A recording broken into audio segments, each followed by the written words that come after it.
আগামীকাল মাধ্যমিকের রেজাল্ট। ফুটপাতে ছেঁড়া ত্রিপল ঢাকা অস্থায়ী তাঁবুতে শুয়ে কিছুতেই ঘুম আসছে না বাসবীর।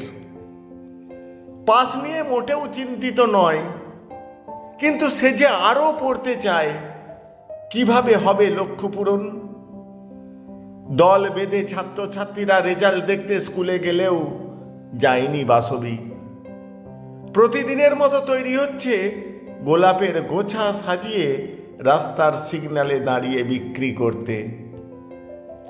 ঝিয়ের কাজ সেরে দৌড়ে আসছে মা। কিরে, কত নম্বর পেলি? মায়ের উদ্বিগ্নতায় নিরুত্তাপ বাসবী। পাস করিসনি?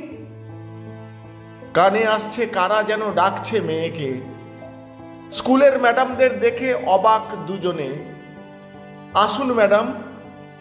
স্কুলের বর্দি বাসবীকে জড়িয়ে আনন্দে কেঁদে ফেললেন। কপাল চুম্বনে বললেন, 92% নম্বর পেয়ে তুমি সবার মুখ উজ্জ্বল করেছ। আজ থেকে তোমার লক্ষ্য পূরণের দায়িত্ব আমার।